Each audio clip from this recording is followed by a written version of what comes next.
everyone. Thank you so much for tuning into today's Author Talk series brought to you by the Library Speakers Consortium. The Library Speakers Consortium is a partnership of more than 350 library systems across the US, Canada, New Zealand, and Australia, with the goal of making Author Talks more accessible to communities of all sizes. I am Brandon Adler, your host and moderator in conversation with each of the acclaimed authors that you will hear from throughout our series. Today, we are so excited to welcome New York Times bestselling author Ruth Ware to talk to us about her journey as a writer and her most recent novel, 0 Days. Hi, Ruth. How are you? Hi, I'm so well, thank you. It is a very chilly autumn evening here, as you can probably tell from my cozy scarf. So yes, hi to everybody wherever you are and however warm and lovely it is where you are. I'm not jealous. Well, I get jealous of the cold weather because I live in New Orleans and it's been so hot here for so long, and you do look very, very cozy. You do look very summery. I did notice that. I think you can tell we're coming from different climates. But yeah, I have to confess, I am an autumn person. So I was very glad when the temperature started to drop and I could get out all my cozy woolens again. Yes. It's my favorite season. I can't wait for that to happen in February. Yeah. 5 minutes. I know that everyone's excited to get started. Before we begin, though, of course, I want to give that kind of standard housekeeping information that keeps everything running smoothly, and then we will dive in. So we have compiled questions that were pre-submitted with registration, but you can also submit questions during this presentation by clicking that questions button that's below the live stream video. Now, to formally introduce our guest for today, Ruth Ware worked as a waitress, a bookseller, a teacher of English as a foreign language, and a press officer before settling down as a full-time writer. She now lives with her family in Sussex on the south coast of England. She is the #1 New York Times and Globe and Mail best-selling author of In a Dark, Dark Wood, The Woman in Cabin 10, The Lying Game, The Death of Mrs. Westaway, The Turn of the Key, One by One, The It Girl, and the book of note for today, 0 Days. You can visit her at ruthware.com or follow her on Twitter at ruthwarewriter. Again, thank you so much for being here today. Oh, well, thank you for having me. And I was feeling quite sorry for you as you went through my books then and thinking, do you know what? Now we're approaching 10 books. Maybe I should start listing my file down. But which one would I lose? Yeah, which one? Because they're all equally important to read out loud. I mean, I guess They're my babies. Exactly. So let's start from the beginning then, because Jerry already asked a question about what attracts you to writing thrillers. But your debut novel, In a Dark, Dark Wood, you kind of have this interesting inception story there, like where your inspiration came from. So can you talk a little bit about your inspiration and then maybe talk to us a bit about Jerry's question as to why a thriller? Why thrillers? Yeah, it's a really good question. Well, In a Dark, Dark Wood was kind of handed to me on a plate, really. And I had always I'd written a bunch of really kind of terrible derivative novels as a teenager that was sort of, thinly based versions of whatever I was reading at the times. There was kind of my Ursula Le Guin phase and my I think I wrote a sort of Tanith Lee-esque one and a sort of romance novel and some kind of attempts at literary fiction. But I'd never written thrillers. I've always read thrillers, always loved them, always loved an Agatha Christie type mystery. And then one day I was having coffee with a friend who also is a thriller addict. And she said, do you know, I've never read a thriller set on a hen night. And immediately I was kind of like, oh my gosh, this is a really great idea because, it's kind of the perfect setting. You have a sort of quasi locked room setup already with people who often don't know each other very well. You have people from different times in your life. You have the person you are now. You have the person you used to be. You have maybe the person you were at school with. And you're all kind of brought together at this extraordinary moment of kind of emotional tension in a way. Sometimes some people may not want to be there. There's often a lot of emotions running high. People are drinking. And I thought, I love this idea. I really, really want to write this book.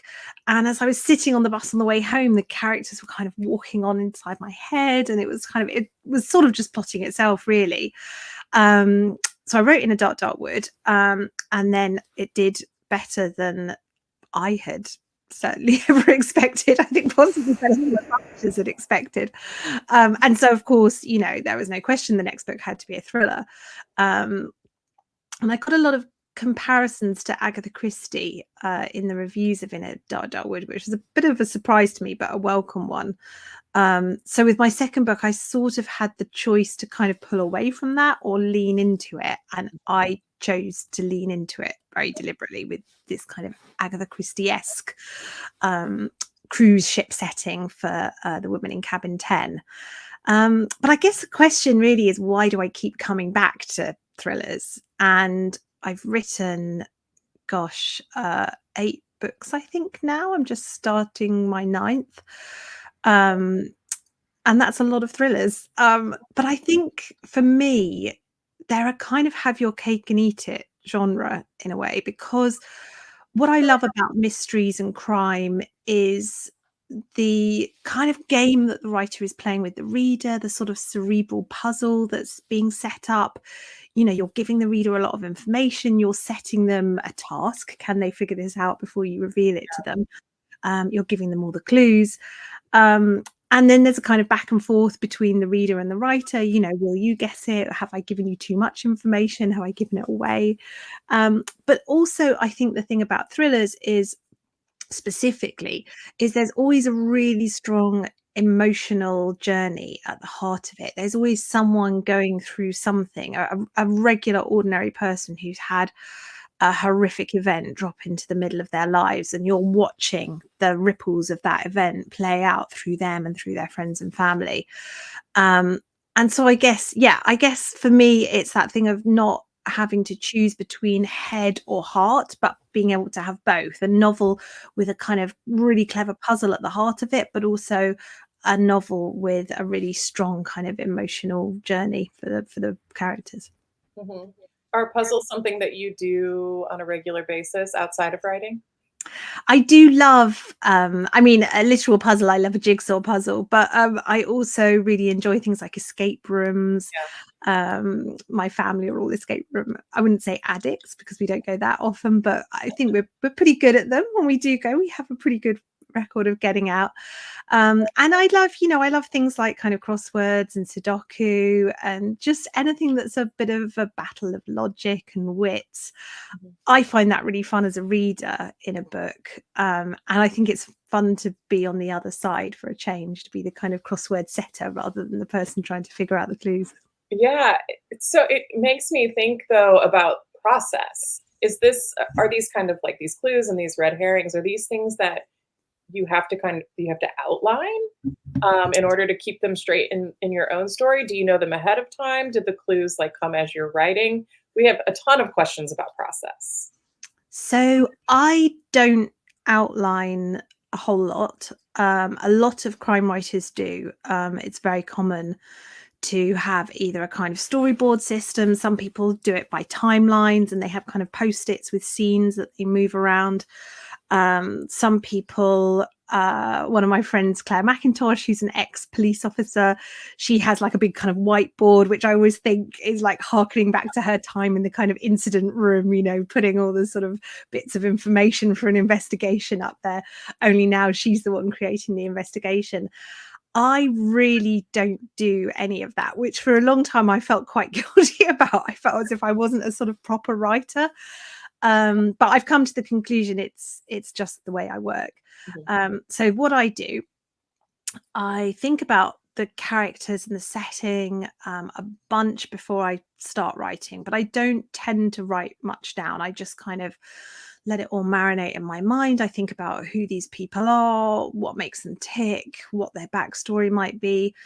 And the one thing that I generally always know before I start writing is the kind of ultimate solution to the who done it. So I almost always know who died, assuming it's a murder. I think almost all of my books have a death somewhere in them. Sometimes the murder mystery isn't particularly obvious from the start. So I always know who died. I always know why, and I usually know how. Everything else is pretty much up for grabs, including, and this is the thing that often gives me the most trouble, how my main character finds out the truth, because I've never yet written a book in which nobody knows what happens. Sometimes, I'm not going to say any spoilers, but one or two of my books, the truth doesn't come out as far as the wider world is aware, but my main character always knows what happens. She always figures it out. And that can sometimes be very difficult because occasionally you set things up. The It Girl was an example of this, actually. I'd set it up in such a way that it was really difficult for my main character to solve it. And I was sort of thinking, well, you know, I don't want to hand her a clue on a plate in a kind of Deus Ex Machina kind of way where someone swoops down and gives her the solution.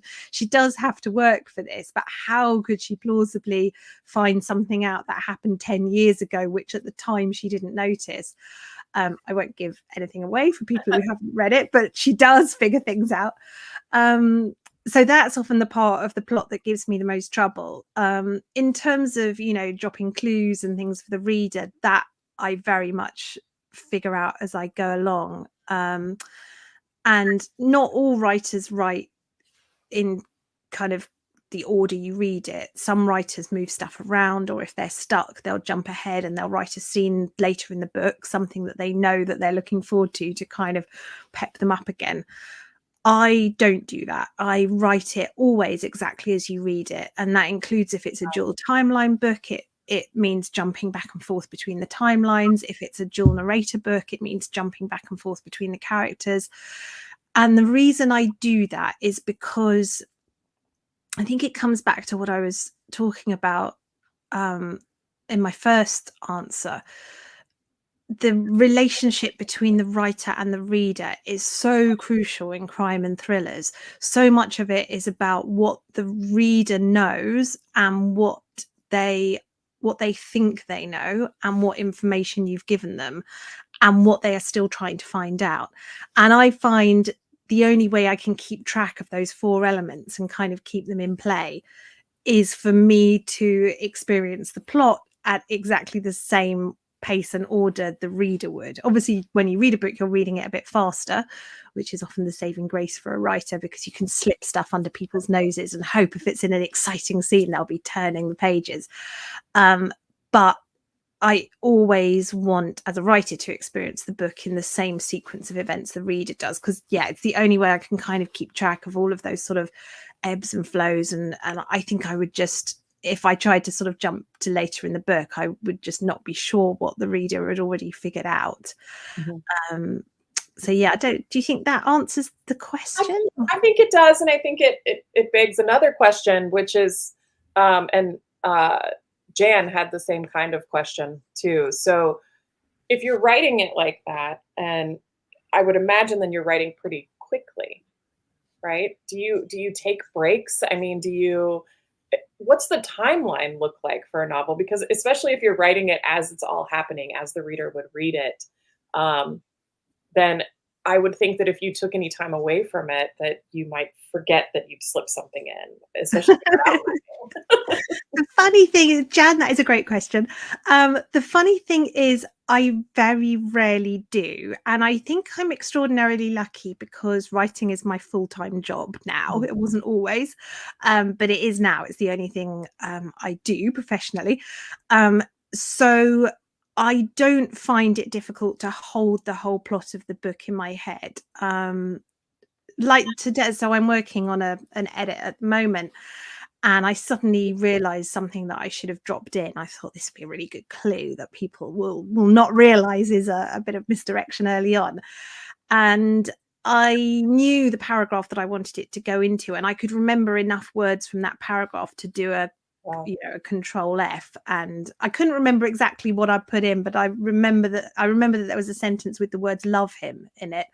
And that enabled me to jump back and find the exact paragraph where I wanted to drop it in. So I think it is all in here. I couldn't spout it out verbatim by heart, but in some kind of jumbled form, it's all there, and enough of the sort of pieces float up when I need them. But of course I take breaks. So in terms of the timeline, generally speaking, I start thinking about a new book about this time of year. Usually when I'm editing the previous book.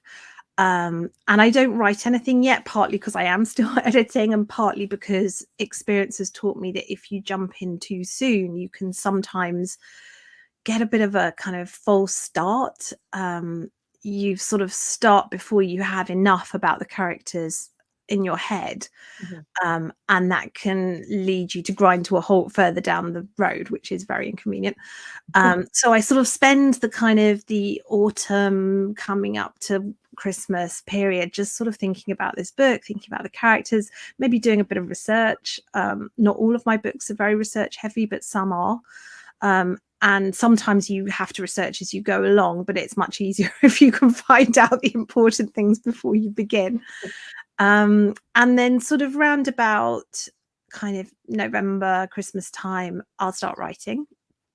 That will take me usually normally about 6 months now. Sometimes it can be quicker than that. In a Dark Wood was really quick, but that I think was because it was my first book and I had this sort of, bank of material kind of waiting to be used. Now it typically takes a bit longer. So yeah, I kind of write for the next 6 months, taking breaks for, events and tours and, things like this, to do my taxes, to go online and, shoot the breeze on social media.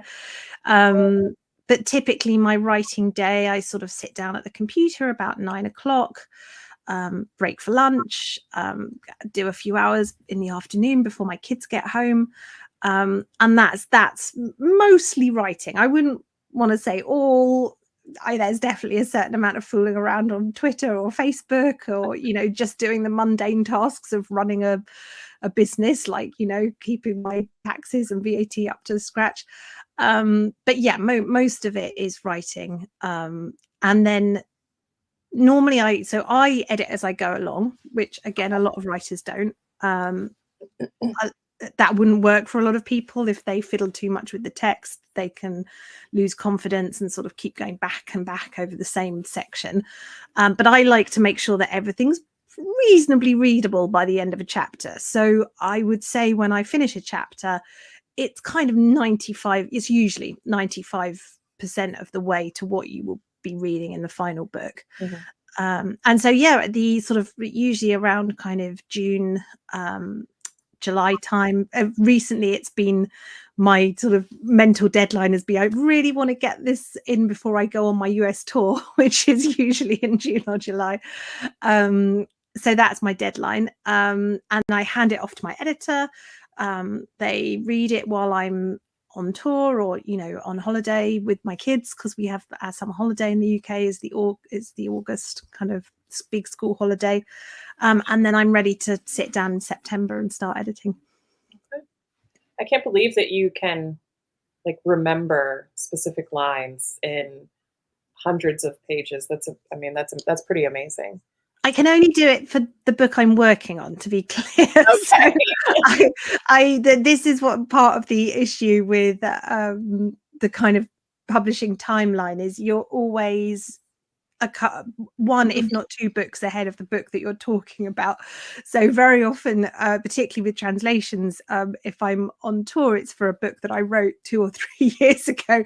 And at that point, usually my memory has become pretty fuzzy to the extent that sometimes I can't remember the names of minor characters. And I'm like, oh, and that person, he's a police officer, and usually some kind person in the audience will be like, I think you mean. But yeah, the book that I'm working on now is definitely front and foremost in my mind. Well, there's always the question is, how much can you tell us about what you're working on now? So I don't want to reveal too much, but I'm editing my next book. I'm not completely sure if I'm allowed to reveal the title yet. There was quite a lot of back and forth over the title. But it is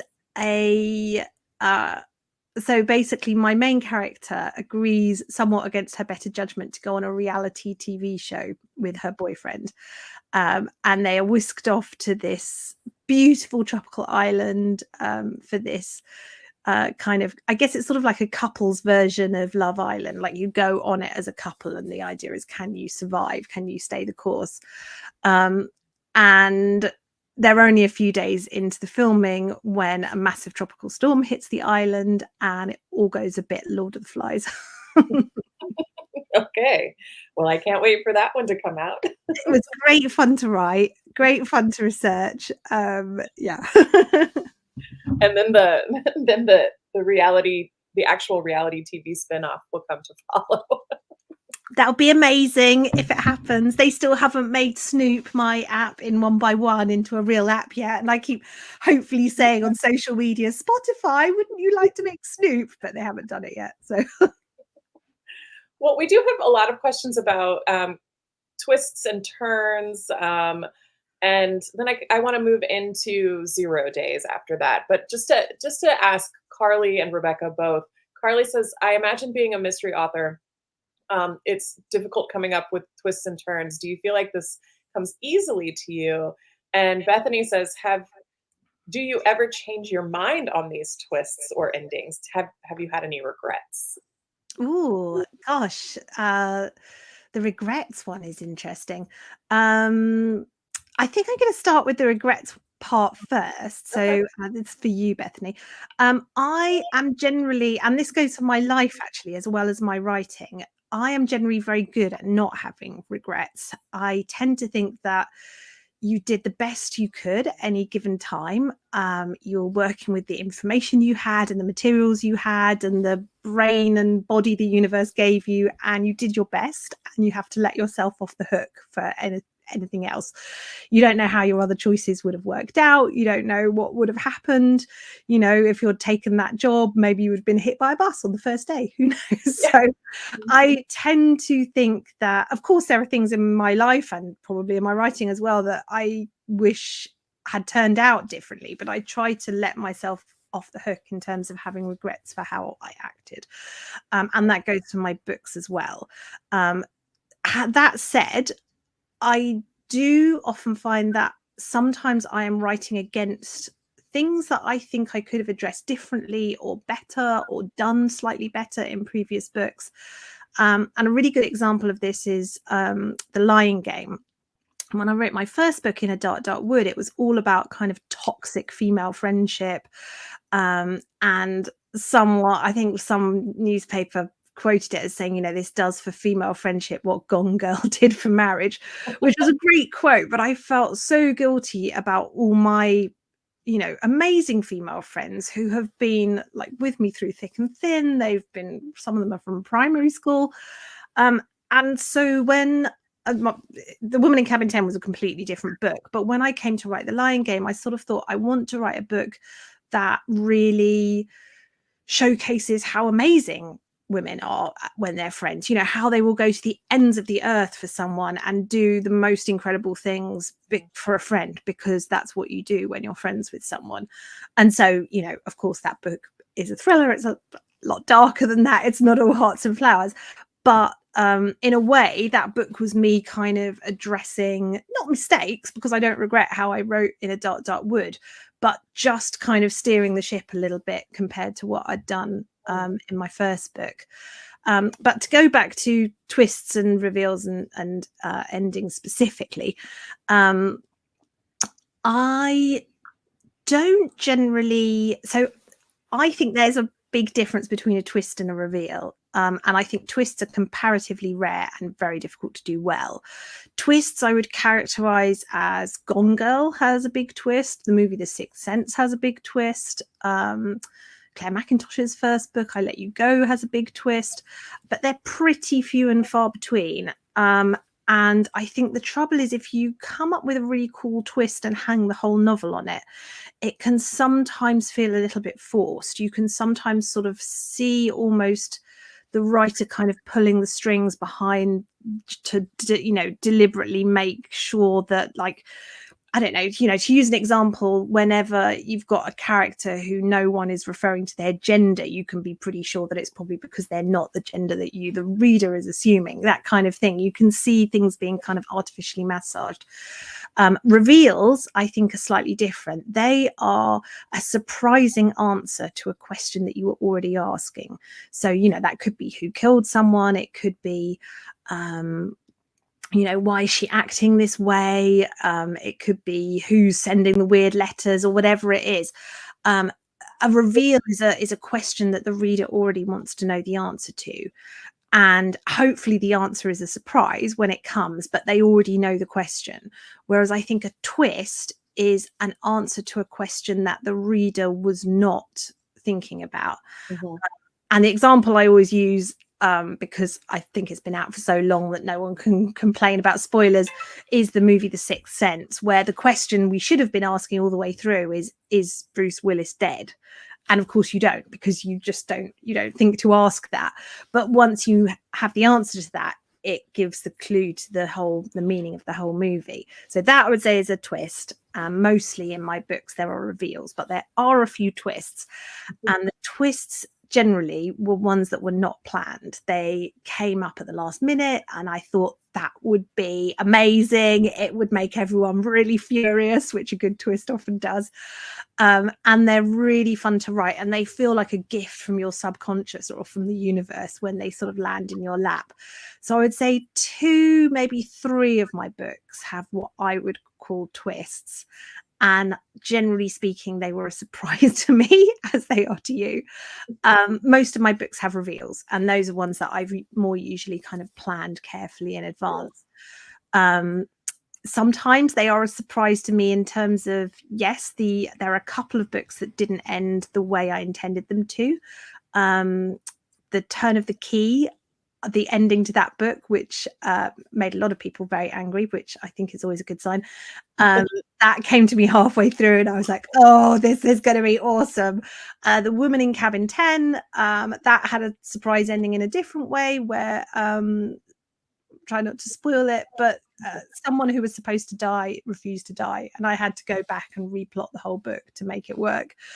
So sometimes they just kind of fall into your lap from the characters being the characters who they are, and just refusing to act in the way that you thought they would when you started thinking about this book.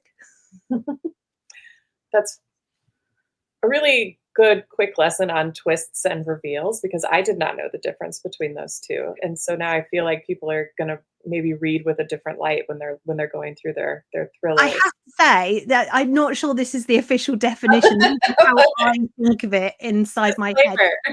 I do think there is a qualitative difference between a book that has a massive twist that kind of upends what you thought you were reading, versus a book where just the answer to the puzzle is really surprising. There's something different about the way those two are constructed, and I suppose that's me trying to sort of get at that difference. Mm-hmm. Okay.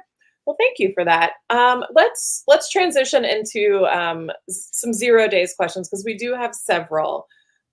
So Beth, I'm going to open with Beth's question, which is, how did you come up with the concept for 0 days? Well, first, I guess we should back up. Can you give us a quick kind of synopsis of 0 days for those who may have not read it yet? Yes, sure. So 0 Days is my most recent book. In fact, you can just see it behind my shoulder here. Is the one on the top, is that the UK? The one on the top is the UK, and this one is the US cover, which is very shiny, looks a bit kind of CD-ROM-ish. Yeah, that's the one I have. So 0 Days is my most recent novel, and the main character is a pen tester, which is something that I've had to get very used to defining. So a pen tester is short for penetration tester, which is an even weirder term, and not one you will find on the jacket, because I was not keen to find what having the word penetration in my book blurb would do to my Google algorithm. Although who knows, maybe it would have got me a whole new audience, maybe a slightly disappointed one after they read the book. But yeah, so Jack, my main character, is a penetration tester, and a pen tester is basically someone who is hired to test secure systems. So the idea is, if you have a secure database or a secure website or a secure building, you don't really know for sure that it is secure until someone tries to break into it. And ideally, you don't want the first person who tries to do that to be an actual criminal, because the consequences would be terrible. So you can hire people who will basically act like a hacker in the case of digital pen testing, or a burglar in the case of physical pen testing. And Jack is a physical pen tester, and her husband Gabe is a digital pen tester, and they work as a husband and wife team. So Jack is out one night on a routine job, and at the end of it, she is picked up by the police. She can't get hold of the person who hired her, and the police understandably don't want to take her word for why she was, breaking out of a building in the middle of a night. So she gets taken down to the police station, and by the time she straightened it out, it's like 3 a.m. So she gets home. Her husband hasn't been picking up his phone, which is kind of weird. But when she gets through the front door, she realizes that he has been murdered. He's been brutally killed. His throat has been slashed. He's lying in a pool of his own blood. She dials 999, which is our version of 911. And initially, the police are fairly sympathetic. But as the days tick on, Jack becomes aware of the fact that they only really have one suspect, and that suspect is her. And at that point, she has to make the decision: does she sit tight? Does she hope that they figure out what a horrific mistake they've made before she gets convicted? Or does she basically go on the run and try to solve her husband's murder himself? And obviously what I would do, because I'm a very law-abiding person who trusts the legal process, I would sit tight and hope that the police sorted everything out. Jack is a very different person to me. She's someone who's used to solving her own problems, taking matters into her own hands, and she decides to do the second one. So she goes on the run and tries to solve Gabe's murder herself, and that is the jumping off point for the book, basically. So to answer the question, where did it come from? I think the roots of it go back quite a long way. I love podcasts. I've listened to a bunch of them, and when I was researching The Turn of the Key, which is about a sort of nightmarish smart house, and then later One by One, which has this kind of app at the heart of it, the company in One by One is developing a music app. I started listening to a bunch of tech podcasts to try and, figure out how these systems work, how they could be abused. And then, in the case of One by One, what it was like to work at a startup company, kind of a bit more about the tech industry to try and understand what made it tick. So I completed those books, and then COVID hit. And over lockdown, I started to listen. I kind of carried on in my sort of tech podcast groove, but my listening got kind of darker and darker and more crimey, which I guess is what always happens when you're a crime writer. And I started to listen to more and more about the kind of cyber crime and cybersecurity end of the spectrum, lots more about sort of dark web hacks. And that was when I first came across the idea of pen testers, which I'd never heard of before. I had no idea what a pen tester was. And I listened to just so many fascinating interviews with pen testers. They're really interesting people, very generous with their kind of professional expertise and with their knowledge. But I think what I found most fascinating was, I think you have to be a really unique personality type to want to do that job, because basically you are teaching yourself how to be, in the case of a digital pen tester, you're teaching yourself how to be a hacker. You're, buying tools that are meant for hackers, data that's meant for hackers. In the case of a physical pen tester, you're teaching yourself how to be a burglar, basically.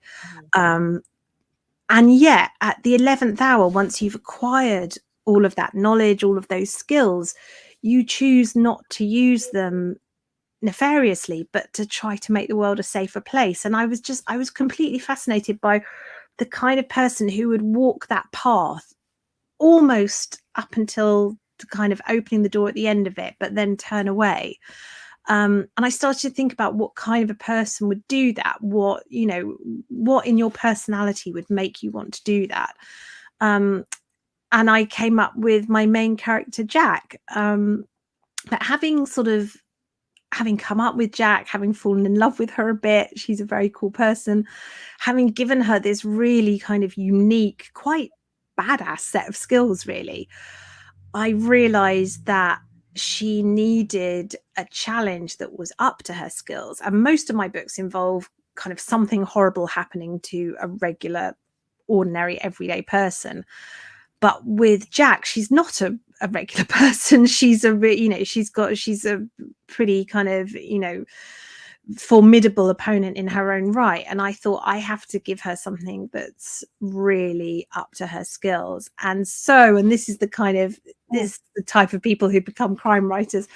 I did the worst thing I could possibly think of, which was I gave her this incredible husband who is the love of her life, and they're really happy. And then I not only killed him, I made her the main suspect for his murder. And yeah, so that was what I did to poor Jack, and she rises to the challenge amazingly. She does, and her particular set of skills are perfect for so much action and suspense. But I have to say that even though I read the summary of the book, I was still shocked when I got to, the just a handful or more pages in, maybe 10 pages in, and I was still shocked that she walked into her husband murdered. I was like, not Gabe. A lot of people, so I have quite a few readers who don't read my blurbs at all. They just buy the book. And I completely understand why, because it's very, very hard to read a book in the way the writer meant you to if you've read the blurb. And I mean, a good example of that with 0 Days is that when I wrote the first chapter, I kind of intended it to be read as you think Jack is a burglar. It's written quite carefully, so you think she's breaking into this building, and at the end the security guards catch up with her, and surprise, surprise, she's not actually a burglar. Of course, with book blurbs, there's no way anyone would read it like that. But quite a few readers don't read book blurbs, and I had some very, very angry emails and tweets from people who had gone into it without reading anything and were just like, what have you done? And I was like, oh, okay, yes, sorry. Maybe that is a good reason to read the blurb. So yes, sorry, poor Gabe does not make it past very many chapters. No. And he is a lovely person. But he's still woven in throughout the entire book. I mean, you can still, just like Jack can in her head, I could still hear his deep voice. And well, fundamentally, the book is about grief, really. Yes. That's why Jack's on this kind of ridiculous quest. It's because she cannot deal with what has happened to her husband, and so she focuses on the only thing she can affect, which is trying to get justice for his death. And I guess I wanted the reader to understand and experience that grief a little bit, and the only way I could do that was by giving you as real and three-dimensional and heartfelt portrait of their relationship as I possibly could in the very short time that's available to me. So that first chapter was the one that I worked on more than any of the others in the book. Most of the others kind of wrote themselves, but the first chapter was the one that I went over and over and over and over, because I wanted the reader to understand Jack and Gabe's relationship at a bone deep level. And the rest of the book wasn't really going to work unless you believed in their relationship and believed that Jack would go to the ends of the earth for Gabe. So yeah, that was a tough chapter to write. That was one of my questions, is the stages of grief, kind of as this thread throughout the book. It's very clear, like denial in the beginning, even anger when she's very clearly mad at Gabe for not being there. But then moving into bargaining, I think it kind of became more interpretive, because there was the whole, well, I don't care if I have to die to catch his killer, but then also still hearing him. Did you intentionally thread the stages of grief throughout, or am I reading? No, not at all. And in fact, I'm not sure. I know there are supposedly, is it 7 stages of grief? I think there's an argument between 5 and 7. I don't think I could name them. I know it starts with anger. I think, I thank God never lost anyone in the way that Jack loses Gabe, but I've lost people that I care about deeply far, far sooner than I was ready to let them go. And I think grief is yeah, it's absolutely defining and crippling. And I think it can be one of the weaknesses of crime novels in some ways, that we're so focused, and I include myself in this, we're so focused on the crime and the solving of it, that there's almost a point where you get to the end of the book and it's like, oh great, the murderer has been caught, all done, everything's better now. And of course, as anybody who's been bereaved in any way, let alone murder, knows that is in no way the end of it. It's the beginning of an incredibly long traumatic journey to try to accept this huge tear that has suddenly appeared in the center of your life. And so yeah, I didn't want the book to be a massive downer, but I wanted it to be true to the kind of the length of time and the way that loss permeates your whole life when something like that has happened. You don't get up the next day and think, oh gosh, jolly ho, I think we'll do a little bit of detecting today. And Jack doesn't. No, she wanted nothing more than to disappear. So I'm that kind of. So I read in an interview that you said that you're the worst liar. That if you have the least consciousness of guilt, that you turn bright red. But I noticed this pervading theme of guilt throughout the book, and I mean, not just Jack's guilt that she felt, but there should have been that she should have been there to help her husband, or that her family, getting her sister involved, or even Cole involved. But even as something as simple as somebody offering their seat on the train when she was pretending to be pregnant, she felt guilty about that, and she kept returning to this guilt. So amongst her grief, she still felt guilty when she's fighting for her life.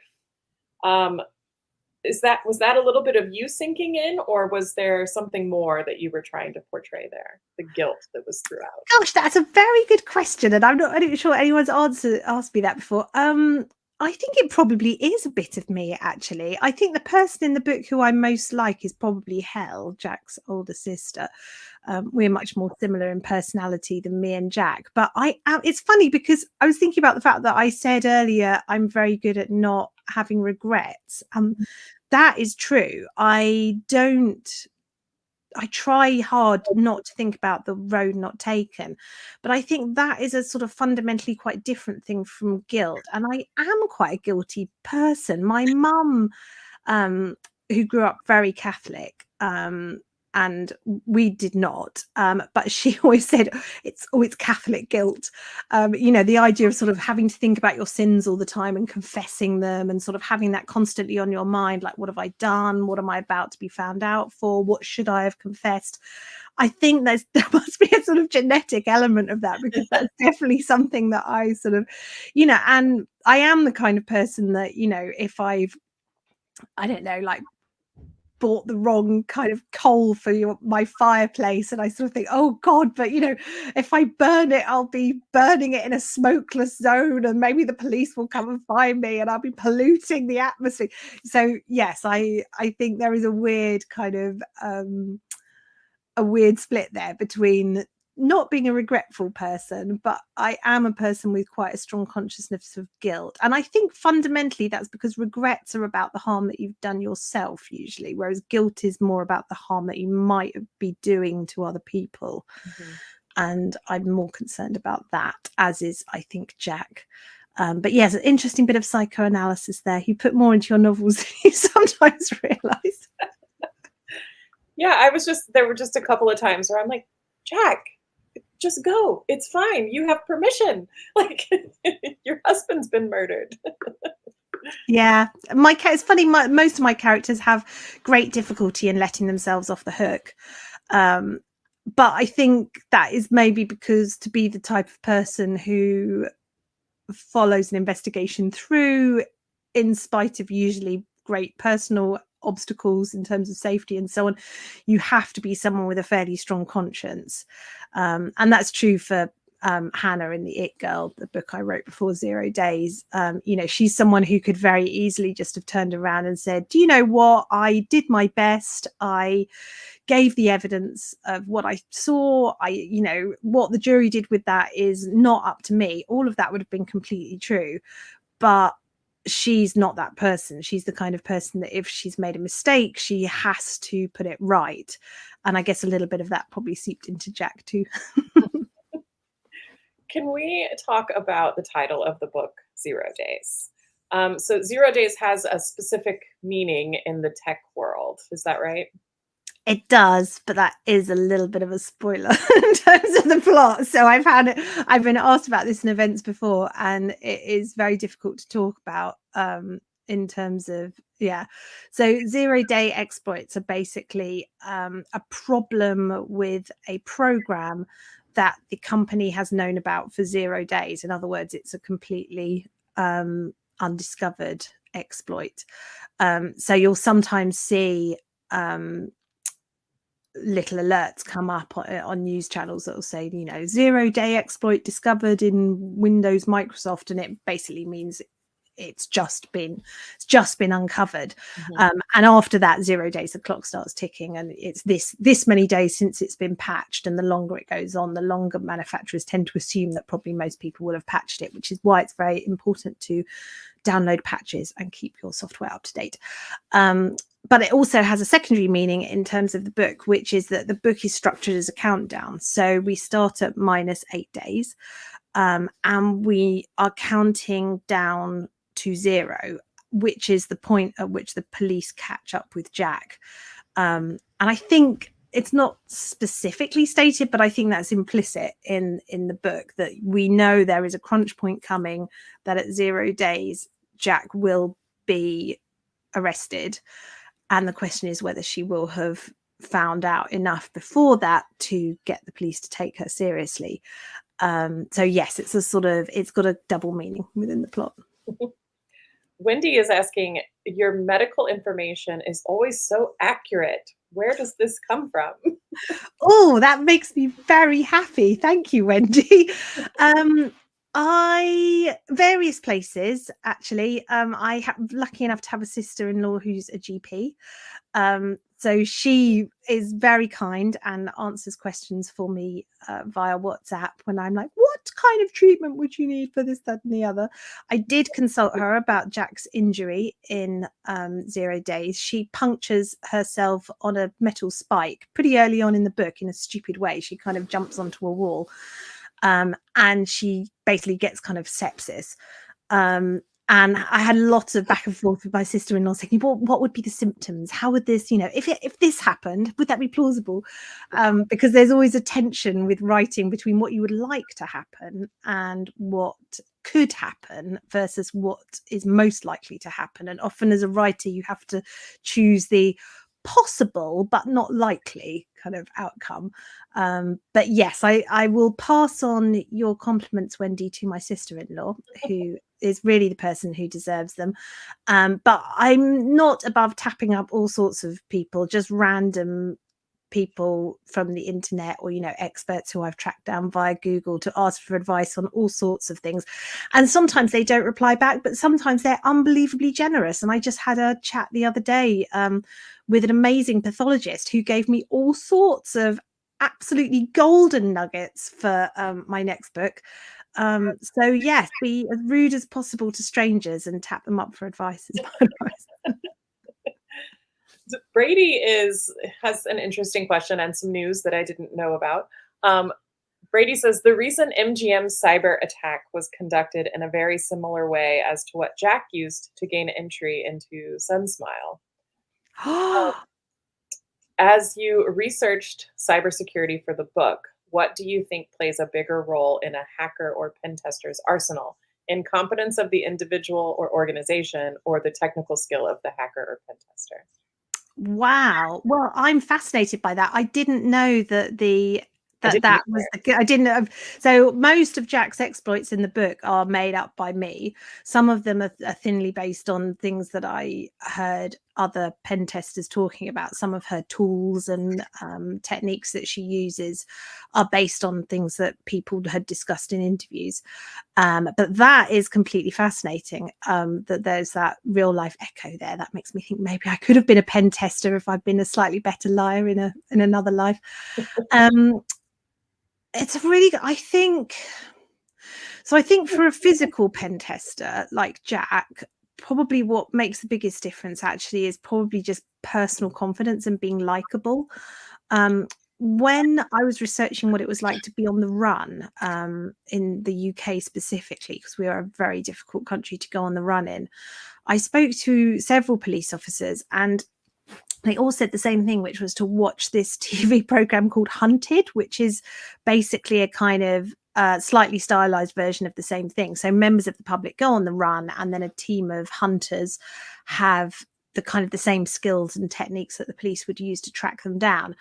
And the people who are successful are very rarely the most kind of technically successful people. You know, there's always one guy who's like, you know, full survivalist and camo and, you know, iodine tablets. And he's often out very early on.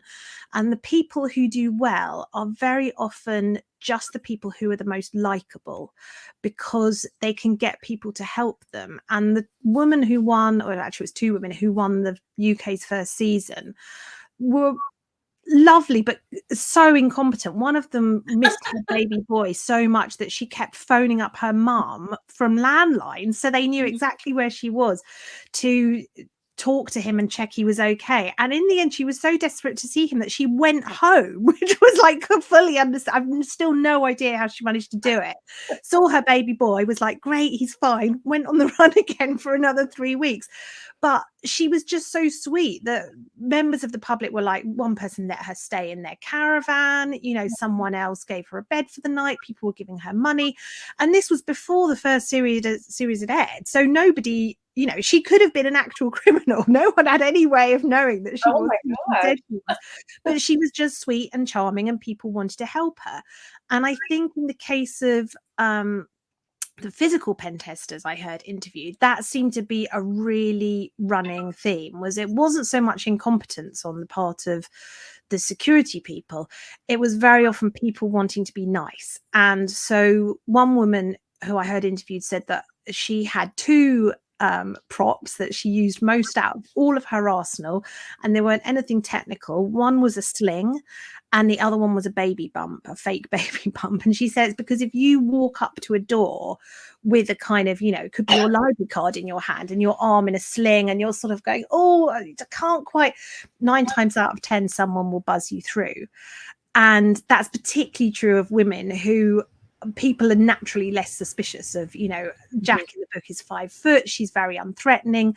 People do things for her that they would not do for a kind of 6 foot stacked man who looks like he could take you down with a single punch. So that, I think, is a big part of it. It's people not wanting to be rude. And that is true for all of us. You know, when the scammer phones up, I think we're all getting a lot better at it. But, you know, if your instinct is to hang up the phone, hang up the phone. Don't feel like you have to have that conversation where you let them walk you through your computer security, or, you know, answer seemingly innocuous questions about, you know, your date of birth or whatever it is. If it doesn't feel right for you, you don't have to be polite. You don't have to be nice. You can just say thanks, but no. But I think for sure, user incompetence, I mean, basically most hacks and most ways into kind of websites, things like that, aren't through some super, you know, complex tool. Yes, there are ones that can run passwords and things like that, or, you know, find exploits in coding, but most of them, it comes down to user error. But I think I'd really hesitate to call it incompetence, because very often it's just the case that the systems have not been designed to make it easy for people to do the right thing. You know, to use a really silly example, if a company has 8 different passcodes on secure doors, no one's going to be able to remember that. They're going to have to write them down somewhere, and that makes them vulnerable. As soon as they've been written down, they can lose that piece of paper, people can find it.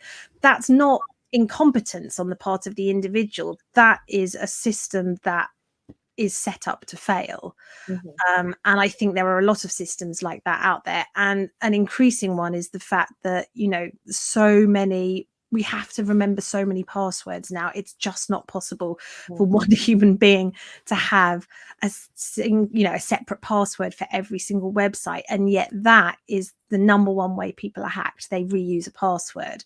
So that is the one thing that took out of listening to all of these interviews was have a password manager, download a password manager that will create a single non-reused password individual for every single website. And then all you need to remember is the master password. Don't write it down on a piece of paper. And make sure that you're entering it into the right place.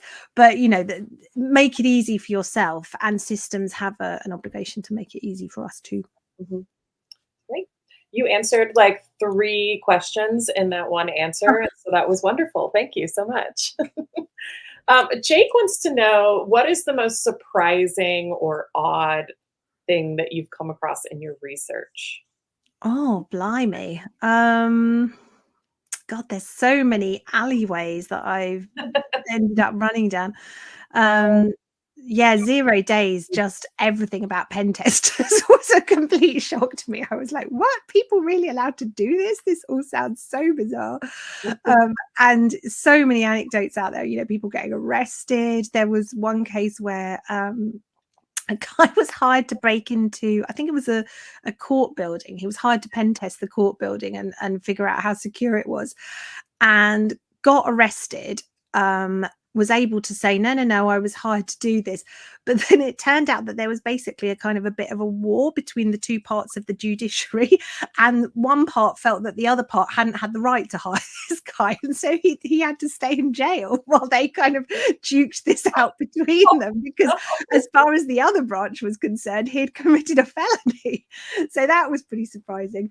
I think one of the bits of research that I was most happy to land on was the piece at the center of The Woman in Cabin 10, which was this weird grey area of crimes committed in international waters, which I knew nothing about until I read it in a newspaper article. And it turns out that if you're on board a ship in international waters and you commit a crime, it's not investigated by the country nearest you. It's not investigated by your country. It's investigated by the country where the boat is registered. And for tax reasons, this is almost always places like, the Bahamas or the Cayman Islands, who are often these utterly tiny places with maybe only one police officer for the whole island, who is not inclined to, schlep out to Norway or Russia or wherever your cruise ship happens to be in order to investigate a crime, maybe in a language he doesn't even speak. Wow. And yeah, as soon as that was pretty weird and really put me off ever going on a cruise. Yeah. Wow. So Amy wants to know if you ever give yourself nightmares. I really don't, actually. People often ask if I scare myself, which I guess is sort of similar idea. It's really hard to scare yourself, because I think the essence of being scared is uncertainty. If you know when the big reveal is coming, if what's going to happen when, there's not that sense of kind of uncertainty and kind of, oh god, there's something horrible behind the corner, because you as a writer know what's around the corner because you put it there. And in terms of nightmares, no, I think it actually, writing books on the kind of subjects I do, they tend to be pretty cathartic. They're usually things that I'm already concerned about or scared about, or stuff that I fear might happen to me. And so exploring that in fiction and having a character come out the other side is usually actually quite reassuring. And I think that's a big part of why people read crime, is to see people coping with stuff that they themselves are concerned about and coming out the other side. So no, I don't give myself nightmares, and I don't really scare myself. I do get very sad for my characters. I get emotional and I get happy for them. The biggest issue I have, which is something I'm getting better at, but I find it really difficult to switch off being angry. So if I've written a scene where someone's being completely unreasonable and I go downstairs, I often have to remind myself that my husband and kids were not the people I just had this kind of scene with. But yeah, no, I don't have nightmares. I mean, I do have nightmares, obviously, but they're not usually related to my books. But I think I have very deliberately not gone down certain roads with my research. Like I haven't, and I can't imagine writing a book about anything particular, like really awful sexual violence or child kidnapping or something. There's just certain subjects that I don't want to immerse myself in. And I think if I did, I might start to have nightmares from now until Christmas. And that's probably why I don't go there. Yeah. Well, we have time for one more question. I typically like to end on who are your favorite authors, or what are you reading right now that everybody should run to the library and check out? Oh, two great questions.